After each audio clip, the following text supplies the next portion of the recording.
Thanks for joining us for another Kickstarter conniption. Today we're looking at Cardspiracy from Brainworm Incorporated. As always, we want to make sure that you're aware that our Kickstarter conniption videos are sponsored in part by our Kickstarter backers and by the creators of this game.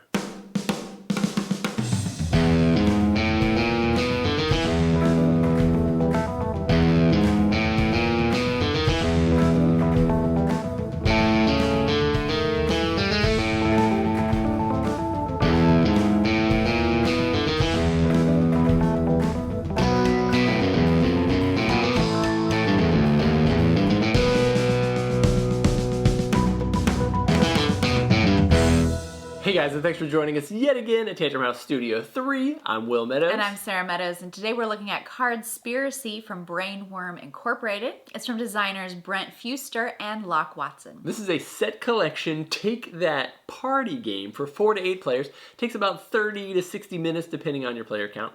Brainworm Inc. was kind enough to send us a prototype copy to check out, so let's take a look at how it's played.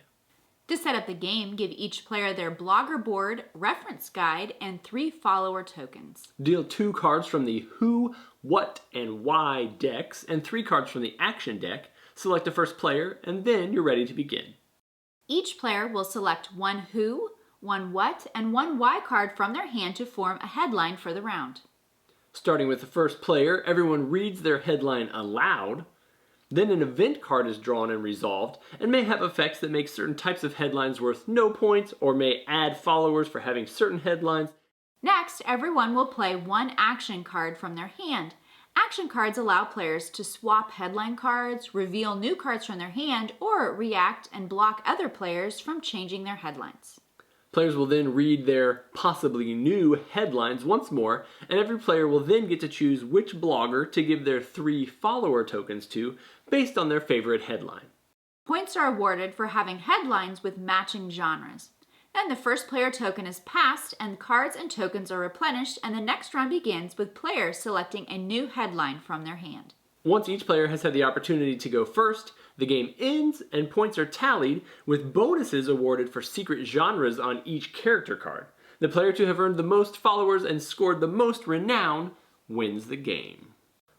Cardspiracy is a play 3 cards, tell a funny story, vote on each other type of party game. However, it does also have this little strategic inlet where players can try to collect specific sets of cards to score points. So if you're not the tell funny stories, get everybody to laugh at your stuff kind of guy, and you want to be able to incorporate that strategy side, this might be an interesting option for you.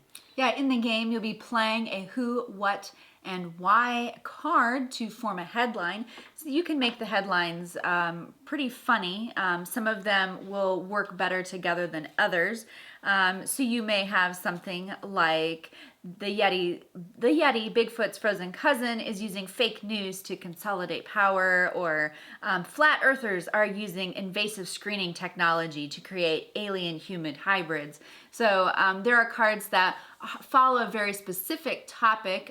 There are a few of those in the game, and then everyone will have 2 types of genres on their character card that is secret, so you'll gain bonus points at the end of the game if you can get cards of those types. Right, those genres are things like governmental or aliens, or there's a generic category, and so you'll score points if you're able to collect cards based on that type of genre. Sometimes playing just corporate cards doesn't really produce a funny outcomes. You may not get the follower votes from everybody else, but you may score the big points at the end of the game. So it's kind of an interesting balance between which way you want to go. If you can tell those stories and get a lot of points every time, I think we've found that probably does score you more points in general, but those event cards that shake up everything can just change everything in the game, which is kind of crazy. Yeah, and those event cards can do things like making certain types of story headlines not worth any points for that round, or make generic ones worth points. So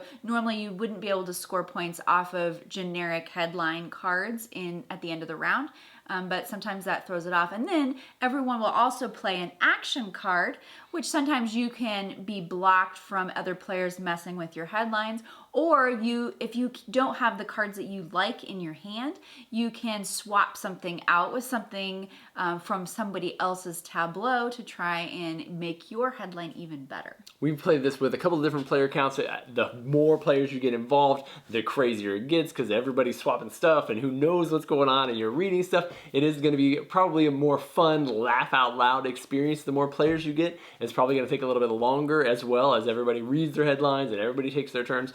I think probably like 4, 5 is probably the sweet spot for us where we enjoyed it because you have a little bit of control over where you're playing. There's still a good laugh, energy, atmosphere, but it doesn't like, you know, you're not so ruined by the time you get to the end of your turn that you don't even know what you started with at the beginning of the turn.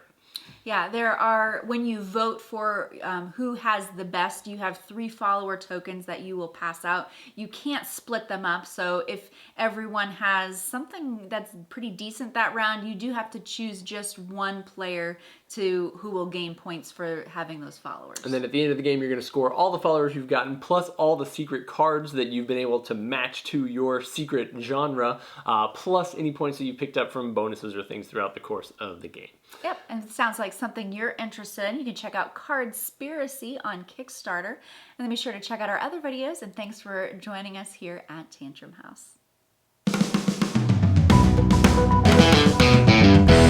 Cardspiracy from Brainworm. Brainworm. Today we're looking at Brainworm. Hour to 45 minutes to play. Brain people were kind enough to send us a game. Why is Brainworm Inc. so hard to say? I don't know. For 3 to 5 players, 4 to 8. 4 to 8. 4 to 8 players. Be aliens and government overthrows and things like that going on. And it's one more thing probably. It's from designers Brent Fuster and John Locke. This is not John Locke. That's pretty good.